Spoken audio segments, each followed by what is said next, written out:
नौहरी से पढ़ रहे हैं, आपको जो पहला चैप्टर हमेशा मिलेगा वो मिलेगा Indian economy on eve of independence. यहाँ पे ये जो वर्ड है ईव, ईव का मतलब होता है इवेंट। इंडिपेंडेंस जब हम आजाद हुए तो हम कब आजाद हुए थे? 15 अगस्त 1947 को। तो जब आप ये चैप्टर पढ़ते हो तो आपको इसमें यही पढ़ना होता है कि जब आप इंडिपेंडेंट हुए एट दैट टाइम आपका इंडिपेंडेंस के समय इकोनॉमी की क्या हालत थी। तो बेसिकली जैसे हम इसे पढ़ना शुरू करते हैं तो सबसे पहले तो हम ये पढ़ते हैं कि हमारे देश में कॉलोनियल एक्सप्लॉइटेशन हुआ है। अच्छा, यहाँ पे जिसको कॉलोनियल का मतलब नहीं पता, तो India was a British colony, British Raj का एक हिस्सा था। ठीक है, अब क्योंकि ब्रिटिश राज का हिस्सा था और ब्रिटिशर्स ने हमें एक्सप्लॉइट किया, प्रताड़ित किया, इसलिए हम बोलते हैं कि हमारे देश में कॉलोनियल एक्सप्लॉइटेशन हुआ था। पहले बताओ, मेरी बात सुनाई पड़ रही है? मैं जो बोल रहा हूँ, मैं जो बोल रहा हूँ एकदम क्लियरली सुनाई आ रहा है कि नहीं? हाँ या ना, ये बोलो। Yes sir. है ना? तो ब्रिटिशर्स की कॉलोनी थे हम लोग, उनके राज में आते थे, उन्होंने हमें एक्सप्लॉइट किया। तो बेसिकली कैसे हुआ, अगर ये पूछा जाए कि कॉलोनियल एक्सप्लॉइटेशन हमारा कैसे हुआ, तो सबसे पहले कॉलोनियल एक्सप्लॉइटेशन हमारे एग्रीकल्चर सेक्टर का हुआ। एग्रीकल्चर को एक्सप्लॉइट करने के लिए ब्रिटिशर्स हमारे देश में जमींदारी सिस्टम लेकर आए थे, लैंड रेवेन्यू का। ये एक 3 पार्टी सिस्टम था जहां ब्रिटिश सपोर्ट करते थे। इनके सपोर्ट से कुछ लोगों को स्टैंड किया गया जिनको जमींदार बोलते थे, और ये जमींदार क्या करते थे? फार्मर्स की जमीन पे कब्जा कर देते थे। फार्मर्स की जमीन पे कब्जा कर देते थे बाय हुक और क्रूक, डरा धमका के। देखो, हंटर चलाने का निशान है इस बंदे का। तो बाय हुक और क्रूक ये जमींदार कब्जा कर देते थे। फार्मर जितनी भी मेहनत करे सारा पैसा इनके पास जाता था। ये जमींदार ब्रिटिशर को टैक्स के नाम पे एक अमाउंट दिया करते थे, बाकी अपना प्रॉफिट रखा करते थे, और थोड़ा बहुत लिटिल अमाउंट जो बचता था वो फार्मर्स को दिया करते थे। तो पैसा 3 हिस्सों में बढ़ता था। पूरी मेहनत फार्मर ही अकेले करता था, लेकिन पैसा 3 हिस्सों में बढ़ता था। तो जैसे अगर कमाई 100 रुपए की, तो बात ये थी कि यहाँ पे ब्रिटिश 20 रुपए टैक्स ले देता था। ठीक है, 70 रुपीज जो है वो जमींदार अपने पास रख लेता था और 10 रुपए फार्मर को दे देता था। ऐसा डिस्ट्रीब्यूशन होता था। तो मेहनत का सबसे कम किसके हाथ में जा रहा था, ये बताओ? फार्मर। फार्मर के हाथ में। तो ये चीज ये शो करती है कि हम लोग एक्सप्लॉइट हो रहे थे जमींदारी सिस्टम के कारण। ठीक है, तो जमींदारी सिस्टम को लैंड रेवेन्यू सिस्टम भी बोलते हैं, क्योंकि ये लैंड रेवेन्यू सिस्टम एक मिडिल मैन के थ्रू चल रहा था। उस मिडिल मैन का नाम जमींदार था। ये ब्रिटिशर्स का अपॉइंट किया हुआ पर्सन होता था और ये फार्मर्स को एक्सप्लॉइट करता था। तो इससे कुछ ऑब्जर्वेशन आपको समझनी होगी कि जमींदार को सॉइल का ओनर बना दिया गया था। ये गवर्नमेंट को फिक्स सम अमाउंट देते थे, ठीक है, लैंड रेवेन्यू के फॉर्म में, और फार्मर्स से जितना एक्सट्रैक्ट करना चाहे कर सकते थे। मतलब फार्मर जो थे वो सिर्फ टिलर ऑफ सॉइल थे। टिलर ऑफ सॉइल मतलब जो खेती करते हैं। तो जो टिलर थे उन्हीं को कुछ नहीं मिलता था, बाकी सारा जमींदार दे जाता था। चलो बोलो, ये बात ध्यान आ गई? आप लोग को समझ आया? तो आपसे अगर क्वेश्चन आएगा कि कॉलोनियल एक्सप्लॉइटेशन क्या है एग्रीकल्चर में, कैसे हुआ, तो बता पाओगे कि नहीं? यस और नो? Yes sir. ठीक है। दूसरी चीज, ब्रिटिशर ने सिर्फ एग्रीकल्चर को ही नहीं डिस्ट्रॉय किया, ब्रिटिशर ने हमारे इंडस्ट्रियल सेक्टर को भी डिस्ट्रॉय किया। अब ये सब चीजें एमसीक्यू के देखो फाइनल टच दे रहे हैं, एमसीक्यू के हिसाब से बहुत अच्छे से आप लोग को आनी चाहिए। मैं जूम कर रहा हूँ। प्रायर वर्ड जब होता है तो इसका मतलब बिफोर होता है बच्चों। अंग्रेजों के आने से पहले हमारा जो इंडस्ट्रियल सेक्टर था बहुत वेल नोन था। खासकर हमारी जो स्ट्रेंथ थी वो हैंडीक्राफ्ट थी। तो आपसे अगर क्वेश्चन आता है कि ब्रिटिशर्स के आने से पहले हमारी कौन सी इंडस्ट्री सबसे स्ट्रांग थी, तो आप उसमें मार्क करके आएंगे हैंडीक्राफ्ट। ठीक है, हमारे इंडियन हैंडीक्राफ्ट जो हैंड लेबर होते थे, मतलब मैनुअली बनाए जाते थे, उनकी वर्ल्ड वाइड रेपुटेशन थी, पूरी दुनिया में उसका नाम था। पर ब्रिटिशर ने इसे बर्बाद कर दिया। कैसे बर्बाद किया? 2 रास्तों से हैंडीक्राफ्ट इंडस्ट्री को बर्बाद किया। सबसे पहले बहुत ज्यादा एक्सपोर्ट ड्यूटी लगाकर हमारे गुड्स की, हैंडीक्राफ्ट्स की फॉरेन डिमांड को खत्म कर दिया। ठीक है, जैसे यहाँ का कारीगर पहले 100 रुपए में बनाता था तो विदेश में भी 100 रुपए बेच कर आता था। अंग्रेजे एक्सपोर्ट ड्यूटी लगाने लग गए, तो 100 रुपए का सामान तो 200 रुपए एक्सपोर्ट ड्यूटी, तो विदेश में सामान 300 रुपए में जाने लगा। तो एक बात बताओ, इतना महंगा हो जाएगा तो विदेशों में कोई खरीदेगा क्या? विदेशों में कोई खरीदेगा? पहले 100 रुपए मिलता था, अब इतना एक्सपोर्ट ड्यूटी लगा दिया कि 300 का हो गया। लोग खरीदना बंद कर दिए विदेशों में, तो विदेशों से डिमांड खत्म हो गई हैंडीक्राफ्ट इंडस्ट्री की। फिर उन्होंने क्या किया, डोमेस्टिक डिमांड को भी खत्म कर दिया हैंडीक्राफ्ट इंडस्ट्री की, अपना सामान इंडिया में लाकर। ब्रिटिशर अपने देश में ब्रिटेन में सामान बनाते थे, कपड़े बनाते थे और इंडिया में जाकर बेचते थे, तो हमारे जो हैंडीक्राफ्ट इंडस्ट्री थी खत्म हो गई। तो उन्होंने दो काम किया, एक तो हमारे एक्सपोर्ट को डिस्ट्रॉय कर दिया हैंडीक्राफ्ट के, और दूसरा हमारा डोमेस्टिक मार्केट भी जो था वो भी क्या कर दिया, खत्म कर दिया। एकदम आपको डीपली मैं अब एक एक बात बता रहा हूँ, आपको समझ आ रही कि नहीं आ रही, आप ये बोलो हाँ या ना। आपको समझ? ओके। उसके बाद ब्रिटिशर ने हमारे इंटरनेशनल ट्रेड को भी खराब कर दिया। उन्होंने हमारे यहाँ क्या किया, फॉरेन ट्रेड मतलब इंपोर्ट एक्सपोर्ट को खराब करने के लिए डिस्क्रिमिनेटरी पॉलिसी लाई। डिस्क्रिमिनेटरी पॉलिसी का मतलब बेसिकली ये होता है कि इंडिया से जब रॉ मटेरियल एक्सपोर्ट होते थे तो उस पे क्या करते थे, 1 रुपए की भी वो टैक्स नहीं लगाते थे। ये सारा सामान ब्रिटेन जाता था, फिर ब्रिटेन से जो सामान है बनकर इंडिया में जाकर बेचा जाता था। जैसे ये भारत है, पहले कितना अच्छा हैंडीक्राफ्ट इंडस्ट्री में नाम कमाया था, कितना अच्छा विदेशों में गुड्स बेचता था, तो इसको मजबूर करने लगा कि बेटा तुम तो सिर्फ रॉ मटेरियल एक्सपोर्ट करोगे, वो भी ब्रिटेन। फिर ब्रिटेन में सामान बनेगा और वही सामान जो ब्रिटेन में बना है वो इंडिया जाके बेचा जाएगा। मतलब हमारे ही माल से सामान बना के जाके कहाँ बेच रहे थे वो लोग, इंडिया में बेच रहे थे। समझ आई मेरी बात की नहीं आई, ये बताओ। आ गए? हमारे यहाँ से सारा रॉ मटेरियल ले जाते थे, उससे सामान बना के जाके इंडिया में क्या किया करते थे, बेच देते थे। इसके कारण बेसिकली क्या हो गया, इंडिया की ये हालत हो गई थी कि हम लोग फिनिश गुड्स के तो इंपोर्टर बन गए थे और रॉ मटेरियल के एक्सपोर्टर बन गए थे। ठीक है, हमारी जो इकोनॉमी थी वो स्टैग्नेंट और बैकवर्ड दोनों हो गई थी। आपको पूछेगा तो ध्यान रखना, हमारी इकोनॉमी क्या हो गई थी, स्टैग्नेंट भी हो गई थी, बैकवर्ड भी हो गई थी। चलिए बताइए, ये ऊपर से लेकर यहाँ तक आपको सारे कंसेप्ट क्लैरिटी है कि नहीं है, ये बताओ हाँ या ना। Yes sir. ठीक है, आगे एक तो ये सारी बात हो गई एक्सप्लॉइटेशन करने के तरीके, तो एग्रीकल्चर बर्बाद किया, इंडस्ट्रियल सेक्टर बर्बाद किया, इंटरनेशनल ट्रेड में हमको बर्बाद कर दिया। दूसरी चीज, अब वो जब हमारे देश को छोड़ के गए, तो जब वो छोड़ के गए तो हमारी क्या पोजीशन थी, हमारी इकोनॉमी की क्या फीचर थे। तो सबसे पहला फीचर ये था कि हमारी इकोनॉमी स्टैग्नेंट हो गई थी। स्टैग्नेंट मतलब कोई भी ग्रोथ हमारी इकोनॉमी में नहीं दिख रही थी। ठीक है, 1860 से 1950 के पीरियड में हमारा जो ग्रोथ रेट था वो 0.5% था। ठीक है, और 1925 से 1950 में 0.1% हो गया। ये बहुत खराब बात है। अरे कम से कम वो थे तब भी 0.5% था, जब देश छोड़ के गए तो एकदम ही डैमेज करके गए, 0.1% हमारा करके गए। तो ये ग्रोथ रेट याद रहेगा कि भूल जाओगे? Yes sir. 1860 से 1925 तक कितना था, 0.5%, है ना, 0.5%। और उसके बाद फिर ये 1925 से लेकर 1950 में कितना हो गया, 0.1%। चलिए बोलिए, कोई तकलीफ है क्या इसमें? No sir. ठीक है, दूसरी चीज ये है कि हमारी इकोनॉमी बहुत ज्यादा बैकवर्ड थी। बैकवर्ड आप कैसे समझेंगे, तो आप इसे बैकवर्ड इकोनॉमी समझने के लिए ये जानेंगे कि हमारी जो पर पर्सन इनकम या पर कैपिटल इनकम थी वो बहुत कम थी। पर कैपिटल इनकम 1947-48 में हमारी केवल 230 रुपए थी। मतलब एक आदमी एट एन एवरेज एक महीने में 230 रुपए कमाता था। तो ये बहुत ही खराब हालात थे, बहुत खराब हालात को ये डिनोट करता है। तो आप देखो, सबसे पहले स्टैग्नेंट इकोनॉमी, आप ग्रोथ रेट देखे, फिर आप बैकवर्ड इकोनॉमी क्यों थी, क्योंकि यहाँ पर जो मेजर था पर कैपिटल इनकम का, पर कैपिटल इनकम का वो 230 रुपए था। ये सारे फिगर्स को अपना नोट करके एकदम ध्यान रखना। ठीक है, देन हम इंडस्ट्रियली भी बहुत ज्यादा बैकवर्ड हुआ करते, एग्रीकल्चरली भी हम बहुत ज्यादा बैकवर्ड हुआ करते थे। देखो ये कैसे बात समझ आती है कि हमारी 72% जो पॉपुलेशन थी वो एग्रीकल्चर में एंगेज थी। तो अगर इतनी बड़ी पॉपुलेशन एग्रीकल्चर में एंगेज हो तो प्रोडक्शन तो जबरदस्त होना चाहिए। बट दिक्कत ये थी कि इतनी बड़ी पॉपुलेशन एंगेज होने के बाद भी जो प्रोडक्शन कंट्रीब्यूशन था हमारे देश में, जिसे हम जीडीपी से डिनोट करते हैं, ये केवल 50% है। तो 72% की आबादी अगर एंगेज है और प्रोडक्शन सिर्फ 50% कर रही है, तो ये तो बहुत खराब हालात दिखाते हैं ना। बात समझ आई कि गई सिर के ऊपर से? आपको याद आ रही है चीजें कि नहीं आ रही, ये बोलो हाँ या ना। Yes sir.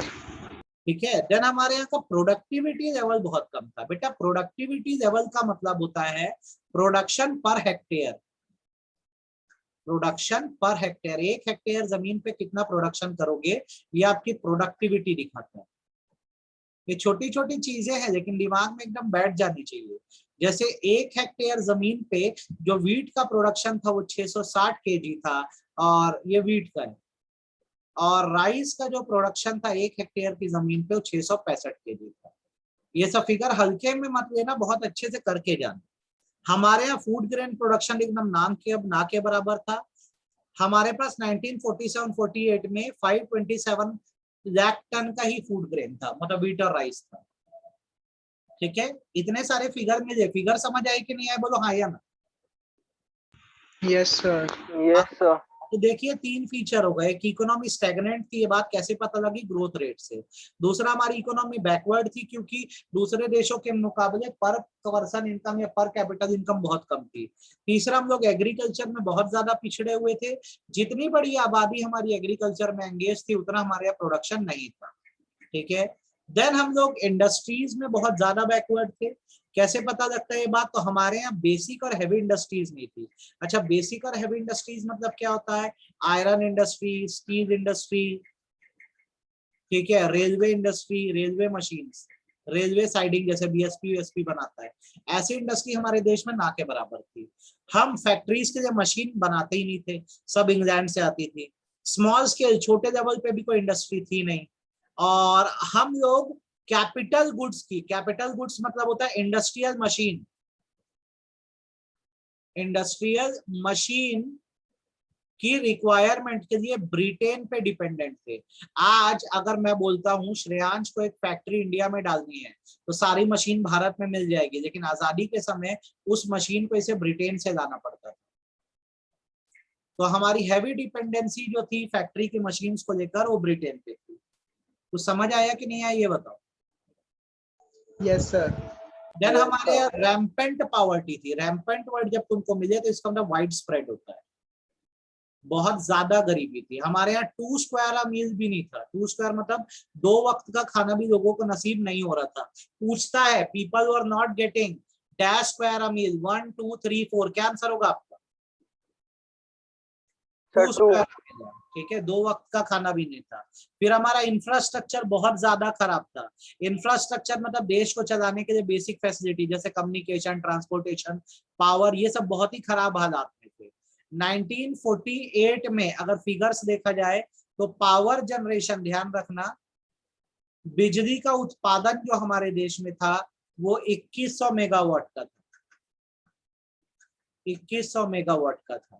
जो हमारे देश में रेलवे लाइंस थी, जो हमारे देश में रेलवे लाइंस थी वो 53,596 किलोमीटर थी। और हमारे यहाँ रोड कवरेज जो था, अब क्या है फाइनल टच दे रहे हैं बेटा, तो अपना ये सारी चीजों को नोटिंग कर देना, वीडियो को 4 बार देखना। 155। सर आप प्लीज भेज देना, मेरा हो ही नहीं पा रहा था कनेक्ट, वाईफाई का बहुत प्रॉब्लम हो गया था। तो जो तुम्हारा रोड्स का जो वो था बिछाव, कितनी रोड इंडिया में थी, तो 155,000 मतलब 1,55,000 किलोमीटर थी। ये फिगर्स आप थोड़ा सा ना ध्यान रखेंगे। समझ गए मेरी बात को? ये बात समझ आ रही है मेरी, मैं जो बोल रहा हूँ, हाँ या ना? Yes sir. देन हम यस लोग सर। इंपोर्ट पे हेवीली डिपेंडेंट थे। हमें इंडिया में कोई भी बिजनेस स्टार्ट करना होता था तो मशीन या इक्विपमेंट हम लोग को विदेशों से मतलब ब्रिटेन से मंगाना होता था। वैसे कुछ कंज्यूमर गुड्स थे जो आम आदमी के आज में सबके घरों में होता है, जैसे अगर सिलाई मशीन, सेविंग मशीन चाहिए, दवाएं चाहिए, मट्टी तेल चाहिए, बाईसाइकिल चाहिए, ये भी सब इंग्लैंड से ही इम्पोर्ट होकर आती थी। भारत में इनका प्रोडक्शन नहीं था। ठीक है, बात समझ में आई? आपसे पूछेगा कौन से कंज्यूमर गुड्स इंग्लैंड से हम मंगाते थे, तो याद रखना medicine, oil, bicycle, saving machine, ध्यान रहेगा। Yes sir. Yes sir. इस वीडियो को मैं भेजूंगा, तुम लोग को 4 बार देखना, एकदम अच्छे से देखना वीडियो को, और हर एक पॉइंट परफेक्ट कर देना है ना। कॉपी लेके बैठना, लगे तो नोटिंग कर देना। अब इसका चैप्टर खत्म होकर क्वेश्चन बनाने दे दूंगा, ठीक है। देन हमारे यहाँ लिमिटेड अर्बनाइजेशन था, जिसको अर्बनाइजेशन का मतलब नहीं पता है, अर्बनाइजेशन का मतलब होता है development of cities. Development of cities, शहर बनाने को अर्बनाइजेशन करना बोलते हैं। ठीक है, तो हमारे यहाँ स्ट्रक्चर ये था कि जब हम आजाद हुए थे तो 14% जो हमारे देश की पॉपुलेशन थी वो अर्बन एरिया में रहती थी, शहरों में रहती थी, और 86% जो पॉपुलेशन थी हमारी वो कहाँ रहती थी, रूरल एरियाज में रहती थी। ठीक है, इसे प्रॉब्लम ये थी कि रूरल एरियाज के लोग एग्रीकल्चर के बाहर कोई अपॉर्चुनिटी देख ही नहीं पाते थे, उनको अल्टरनेट सोर्स ऑफ इनकम पता नहीं था, जिसके कारण गरीबी एकदम ज्यादा बढ़ती गई। शहर में आदमी आया तो दिमाग बढ़ा, नई नई चीजें करने लग गया, जब गांव में था तो एग्रीकल्चर के अलावा कुछ और जानता ही नहीं था। चलो बात बताओ, समझ आए कि नहीं आए? बात समझ आई कि नहीं है, हाँ या ना, ये बोलो। Yes sir. आ गई। देन हमारी इकोनॉमी सेमी फ्यूडल इकोनॉमी थी। सेमी फ्यूडल इकोनॉमी का मतलब ये होता है बेसिकली कि ना हम पूरी तरह से सोशलिस्ट थे, ना हम पूरी तरह से कैपिटलिस्ट थे, हम लोग मिक्स इकोनॉमी के सिस्टम में थे। मतलब ना सरकारें ढंग से काम कर पा रही थी, ना प्राइवेट बिजनेसमैन ढंग से काम कर पा रहे थे, जिसके कारण प्रोडक्शन लेवल जितना होना चाहिए उतना नहीं हो रहा था, और हम लोग बैकवर्ड हो गए। जैसे क्या होता है, पूरी दुनिया में 3 तरह की इकोनॉमी होती है, आप ये बात जानते हो। कैपिटलिस्ट होती है, दूसरी क्या होती है, सोशलिस्ट, सोशलिस्ट, और तीसरी होती है मिक्स्ड होती है। मिक्स। सोशलिस्ट गरीब लोगों की इकोनॉमी है, कैपिटलिस्ट अमीर लोगों की इकोनॉमी है। तो ब्रिटिशर थे रईस और भारत के बिजनेसमैन थे गरीब, तो हमारी इकोनॉमी जो थी वो मिक्स इकोनॉमी है, सेमी फ्यूडल थी। अब जब अंग्रेज हमको छोड़ के गए तो हम नहीं संभाल पा रहे थे अपने देश को, ये प्रॉब्लम थी। समझ आई मेरी बात, हाँ या ना? Yes sir. Yes sir. Then उन्होंने हमारी इकोनॉमी को कॉलोनियल इकोनॉमी बना दिया था। कॉलोनियल इकोनॉमी मतलब economy governed by Britishers, economy governed by Britishers. हमारी इकोनॉमी को अंग्रेज कंट्रोल करते थे, इसलिए हमारी इकोनॉमी को कॉलोनियल इकोनॉमी कहा जाता था, ब्रिटिश इकोनॉमी भी बोल सकते हो। तो क्या करते थे वो लोग, तो हमारी डोमेस्टिक इंडस्ट्रीज को खूब ज्यादा टैक्स लगा लगा के खत्म कर दिए, और हमको मजबूर करते थे कि हम अंग्रेजों का सामान खरीदे। आज भी जो हम जीन्स टी शर्ट शर्ट पहन रहे, अंग्रेजों की तो देन है। दूसरा, अंग्रेज भारत की इकोनॉमी को रॉ मटेरियल का बहुत बड़ा सोर्स मानते थे। वो फ्री में इंडिया से रॉ मटेरियल अपने देश ले जाते थे और वहां उसका बराबर एकदम बेहतरीन यूज करते थे। देन हमारे यहाँ की जो कॉटेज इंडस्ट्रीज या विलेज इंडस्ट्रीज थी, उसमें बहुत अत्याचार किया ब्रिटिशर्स ने और हमारे हैंडीक्राफ्ट को बर्बाद कर दिया। तो इस प्रकार से हमारी इकोनॉमी कॉलोनियल थी। अब तुम बोलो, तुमको ये पूरे फीचर एकदम क्लैरिटी से समझ आए कि नहीं, हाँ या नहीं? Yes sir. आ गए पक्का ना, कोई तकलीफ तो नहीं है इसमें? No sir.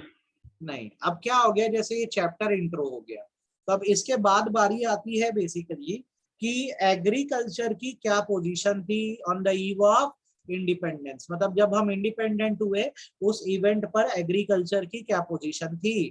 तो पोजीशन पढ़ने से पहले के बॉक्स में जो दिया है ये आप जरूर पढ़ लो कि जब हम आजाद हो रहे थे उस समय हमारे देश में बड़े इकोनॉमिस्ट कौन कौन थे। ये ना पूछा है कई स्कूल्स में। Dadabhai Naoroji, William Digby, Findlay Shirras, V K R V Rao, R C Desai. ठीक है, इन सारे इकोनॉमिस्ट के नाम तुम लोग को बहुत अच्छे से क्या होना चाहिए, ध्यान रहना चाहिए। कर पाओगे कि नहीं कर पाओगे ये बताओ। सर एकदम याद है। याद हो गया ना, बढ़िया। अब एग्रीकल्चर के फीचर देखो, हमारे यहाँ प्रोडक्शन और प्रोडक्टिविटी दोनों ही कम थी। जब प्रोडक्शन बोलोगे तो ओवरऑल कंट्रीब्यूशन टू जीडीपी की बात आती है। किसकी बात आती है?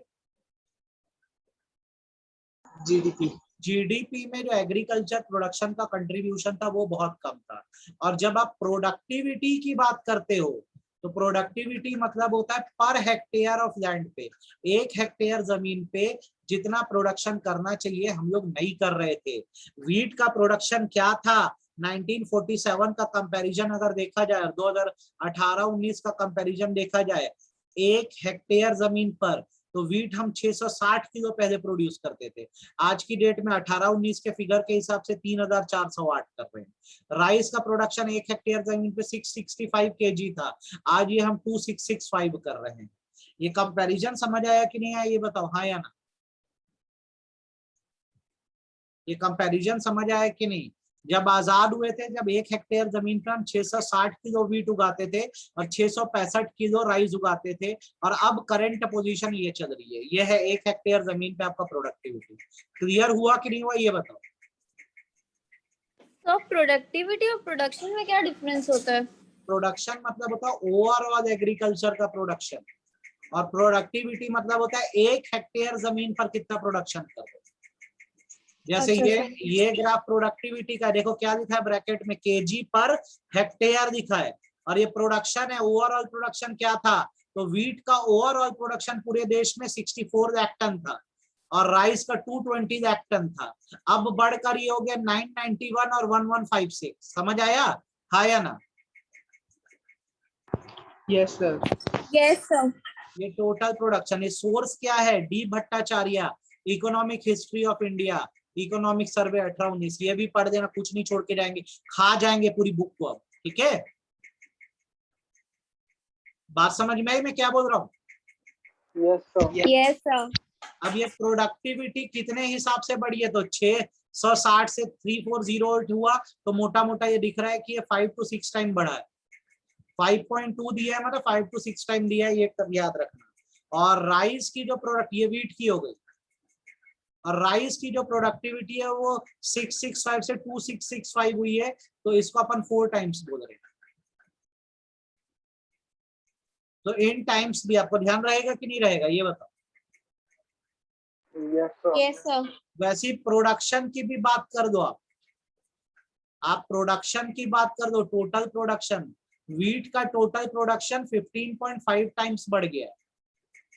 प्रोडक्शन बोल रहा हूँ, देश में टोटल प्रोडक्शन, और राइस का 5.3 टाइम्स बढ़ा है।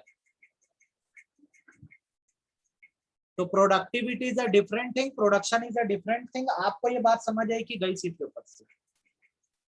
यस सर, आगे समझ लो। क्या? तो ये फर्स्ट हमारा फीचर था एग्रीकल्चर का। दूसरा, हम हाई डिपेंडेंस रखते थे रेनफॉल पे। हमारा एग्रीकल्चर शुरू से ही बहुत अनसर्टेन रहा है, क्योंकि हमारी डिपेंडेंसी रेनफॉल पे बहुत थी। अच्छी रेनफॉल का मतलब होता है बेहतर आउटपुट होना, और खराब रेनफॉल का मतलब होता है खराब आउटपुट होना। ब्रिटिशर ने हमारे देश में इरिगेशन फैसिलिटी को डेवलप करने के लिए कोई मेजर नहीं यूज किया था, कोई एफर्ट नहीं डाला था। जैसे उन्होंने ना वेल बनाए, ना कैनाल्स बनाए, एकदम ना के बराबर बनाए। बात समझ आई कि नहीं, हाँ या ना? Yes, sir. आ गई। देन हमारे यहाँ सबसिस्टेंस फार्मिंग का डोमिनेंस था। सबसिस्टेंस फार्मिंग एक ऐसी फॉर्म ऑफ फार्मिंग को बोलते हैं जहाँ उतने ही क्रॉप प्रोड्यूस किए जाते हैं जो फैमिली की बेसिक नीड को फुलफिल करते हैं। थोड़ा बहुत अगर सरप्लस बच गया तो उसको मार्केट में बेच के आते थे। ये बताता है कि कमर्शियली हम लोग बहुत पिछड़े हुए थे, हमारी बिजनेसमैन जैसी सोच नहीं थी। तो हम उतना ही बनाते थे जितनी घर की जरूरत है, तो गरीब रहते थे हमेशा। देन एक गल्फ था। गल्फ का मतलब गैप होता है। ये गैप था ओनर और टीलर के बीच में। ये अंग्रेजों की चाल थी। पहले किसान अपनी जमीन के मालिक होते थे, पर ये ब्रिटिशर आए तो एक बंदे को, मिडिल मैन को अपॉइंट कर दिया जिसका नाम जमींदार था। जमींदार क्या करता था, फार्मर की लैंड को उनसे कब्जा देता था। तो फार्मर पहले जमीन का मालिक, ओनर और टीलर दोनों ही होता था, फार्मिंग भी वही करता था। लेकिन जमींदारों ने जब से कब्जा करना चालू किया तो जमीन के ओनर जमींदार हो गए। नाम ही है ना जमींदार, और फार्मर केवल टीलर बन के रहेगा। ध्यान आया, समझ आया कि नहीं आया, हाँ या ना ये बोलो। Yes sir. Yes, sir. During the British Raj, a gulf between owner on one hand or tiller of the soil on the other. While the owner share the output, they seldom share the cost of production. सारा पैसा रख देते थे, जेब से कुछ खर्चा नहीं करते थे। They merely interested in maximizing their rental income. The tiller of the soil were merely given enough for subsistence. Farmer को बस उतना ही दिया जाता था जिनसे उनका घर चल जाए, उसे 1 रुपए भी ज्यादा नहीं दिया जाता था। तो ये चौथा पॉइंट हो गया। पांचवा, हमारे यहाँ फार्मर्स क्या जमीनें तो थी पर वो फ्रेगमेंटेड थी। फ्रेगमेंटेड मतलब जमीनें तो थी पर उसके छोटे छोटे छोटे छोटे छोटे छोटे क्या थे, टुकड़े थे। अब ये मेरा खेत है, बीच में यहाँ पर एक बाड़ा है, फिर ये अंश का खेत है, फिर ये मेरा खेत है। अब मैं खेत क्रॉस करके मैं जाना चाहता था तो अंश अनंगा डाल देता था, खून खराबा कर देता था, जिसके कारण मैं अपने दूसरे खेत में खेती नहीं कर पाता था और ये बंजर हो जाता। तो बहुत ज्यादा ये लड़ाई झगड़े इसी नाम से होते थे कि जमीन के टुकड़े तो थे पर बहुत छोटे छोटे थे। बात समझ आई कि नहीं, हाँ या ना? Yes, sir. Yes, clear sir. है. आ गया। देन उसके बाद आता था लैंड रेवेन्यू सिस्टम। ये एक यूनिक सिस्टम था जो ब्रिटिशर लेकर आए थे। इसमें 3 लोगों का रिलेशनशिप डिनोट होता था। एक साइड में होते थे ब्रिटिश, दूसरे साइड में होते थे जमींदार, और तीसरे साइड में होते थे फार्मर। फार्मर करता था पूरी मेहनत, ये प्रॉफिट कमाता था, लेकिन ये सारा प्रॉफिट इसे जमींदार रख लेता था, और प्रॉफिट का एक पार्ट जो है वो रेवेन्यू के फॉर्म में, लैंड रेवेन्यू या टैक्स के फॉर्म में अंग्रेज को दे देता था। बाकी पैसा खुद रखता था और थोड़ा बहुत जो है वो फार्मर्स को भी देता था। कुछ समझ आया कि गया सिर के ऊपर से? Yes Yes, sir sir. Sir clear आया है। समझ। आ गया। तो ये सिस्टम चलता था। फार्मर की मेहनत का 100 रुपए, अभी थोड़ी देर पहले बताया, पूरा कौन हड़प लिया? जमींदार। अपने पास इससे रखा 70 रुपए, 20 रुपए दिया टैक्स ब्रिटिशर को, और 10 रुपए बोला जाओ बेटा फार्मर खुश रहो। आई बात समझ में? आया ना? तो इससे Yes, हुआ sir. क्या? किसानों की जमीनें उनके हाथ से निकल गई और वो लोग बन के रह गए लैंडलेस लेबर। क्या बन के रह गए? क्या बन के? Landless labour. Landless labour. Labour. इधर पढ़ो, पार्टीशन से हमारे देश पर कुछ असर हुआ क्या? जब देश का बंटवारा हुआ, इससे भी कुछ असर हुआ क्या? तो इससे एग्रीकल्चर पे नेगेटिव इम्पैक्ट आया। ठीक है। इंडिया के पास 82% पॉपुलेशन आई और 65% फूड ग्रेन एरिया आया, बाकी पाकिस्तान में चला गया। ठीक है। 82% आबादी भारत में रुक गई, लेकिन जो जमीन थी एग्रीकल्चरल लैंड वो 65% ही हमारे पास आ गई। ठीक है। हमारे यहाँ जो बड़े प्रोड्यूसिंग एरिया थे, एग्रीकल्चर एरिया थे, जैसे वेस्ट पंजाब, सिंध, ये सब पाकिस्तान में चला गया, जिससे देश में बहुत ज्यादा फूड क्राइसिस आ गया। समझ आई बात? आया ना? Yes sir. ठीक है। Yes, sir. उसके बाद यहाँ पे साइड में देखो फेमाइन्स का कंसेप्ट दिया, ये बहुत अच्छे से आपको पढ़ना होगा बेटा, और एकदम अच्छे से याद रखना होगा। फेमाइन मतलब सूखा पड़ना होता है, जिसके कारण बिल्कुल क्रॉप प्रोडक्शन नहीं होता और भूखमरी फैल जाती है। ठीक है। जब अंग्रेज थे तो कई बार हमारे देश में सूखे पड़ते थे। जैसे 1760 से 1943 का वो पीरियड था जब रेगुलर बेसिस पर हमारे देश में फेमाइन आते थे। इसमें सबसे खराब फेमाइन जो था उसको हम बोलते हैं ग्रेट फेमाइन ऑफ बंगाल, जिसमें एक साथ 20 लाख लोग मर गए थे भारत के। पता है आपको? Yes sir. ये हुआ था 1769 से 1770 के बीच में। ध्यान रहेगा? बोलोगे तो नहीं? ग्रेट फेमाइन ऑफ बंगाल कब से कब तक था? ध्यान रहेगा कि नहीं? हाँ या Yes, sir. याद याद. रहेगा। यस अब सर रहेगा। अब इधर नेक्स्ट फीचर आ गया, फोर्स कमर्शियलाइजेशन ऑफ एग्रीकल्चर। हमारे किसानों को धक्का दिया जाता था, फोर्स किया जाता था कि तुम सेल्फ कंजम्पशन के लिए फार्मिंग नहीं करोगे, तुम मार्केट के लिए फार्मिंग करोगे। यहाँ पर बेसिकली ये बोला जाता था कि जिस चीज की मार्केट में डिमांड होगी फार्मर वही प्रोड्यूस करेगा, जैसे कॉटन, जूट, शुगर केन, क्योंकि इनकी हाई डिमांड होती थी। ठीक है। आगे फार्मर को बोला गया और कमर्शियल क्रॉप उगाओ, जैसे इंडिगो उगाओ, क्योंकि इंडिगो कहाँ काम आता था? ब्रिटेन की टेक्सटाइल इंडस्ट्री में काम आता था। अब अगर लालच से मान गए फार्मर तो बहुत अच्छा, नहीं तो उनको मार डाला जाता था, डराया धमकाया जाता था। कुछ समझ आया कि गया? कुछ समझ आया कि गया? फिर बोलो, ये बोलो। Yes, sir. आया समझ. सर आया Yes, sir, समझ आ गया। आया। फिर से रिपीट कर दूं क्या? No, sir. आ गया. आ गया ना? चलो ठीक है। तो ये जितना ऊपर पढ़े उसका ये स्मॉल वो है, जिस्ट है। आपको लगे तो देख सकते हैं आप, ये वीडियो में आपको भेज दूंगा। हाँ बेटा बोलो बोलो। वो एक लाइन है, ये यही कॉन्सिक्वेंस लिखा हुआ है, वो ब्लू वाला है ना, उसके पास ही में थर्ड पॉइंट है, ये यही पेज में। हाँ हाँ। वो थोड़ा बता दो ना, थोड़े हार्ड वर्ड्स हैं उसमें। लाइन समझना। While earlier they would grow grain for their family consumption, now they needed cash to buy it from market. जो चीज पहले घर में मिल जाती थी, राइस, व्हीट, अब वो लोग को कहाँ से खरीद के लानी पड़ रही थी? बाजार से, क्योंकि इनके तो खेतों में अब क्या है, इंडिगो प्लांटेशन होता था। अब इनके पास बेचारों के पास पैसा होता नहीं था तो कर्जा देते थे। तो ये परपेचुअल इंडेप्टनेस में फंस गए, मतलब अनलिमिटेड डेप्थ में फंस गए या कंटिन्यूअस डेप्थ में फंस गए। कर्जा देते गए देते गए देते गए, चुकाने की हालत नहीं थी, तो पूरी फार्मिंग टूट गई। इससे बात समझ आई? Yes sir. फिर से बोलूं? जैसे तुम नहीं सर, फार्म करो, समझ आ गई। ये तुम्हारा खेत है, पहले यहाँ पे व्हीट बनता था, राइस, कोई दिक्कत नहीं, मजा नहीं लाइफ थी। लेकिन अंग्रेजों ने क्या किया, बोला बेटा तुम लोग तो इसमें बनाओ इंडिगो। तो व्हीट राइस तो तुमको मार्केट से खरीद के लाना पड़ता था ना घर के लिए, पैसा कहाँ था पैसा, तो उसके लिए जाके तुम जमींदार से क्या लेते थे, लोन। जमींदार इतने शरीफ तो थे नहीं, ये आपके ऊपर 100% इंटरेस्ट लगाते थे। क्या लगाते थे? इंटरेस्ट। 100% इंटरेस्ट बोल रहा हूँ। तुम 100% इंटरेस्ट। 100% इंटरेस्ट लगाते थे, तो इंटरेस्ट चुकाते चुकाते जिंदगी बीत जाती थी, कभी प्रिंसिपल चुका ही नहीं पाते। आई बात समझ में? इसे ही बोलते हैं परपेचुअल इंडेप्टनेस। क्लियर है? सर तो परपेचुअल का मतलब वही कि जो Continuous. चलता ही रहे। लॉन्ग लाइफ, तभी तो बंधुआ मजदूर बने रहते। हाँ सर। समझ आ गया अच्छे से कि नहीं आया? आगे सर। ये पढ़ो, प्री ब्रिटिश पीरियड एग्रीकल्चर।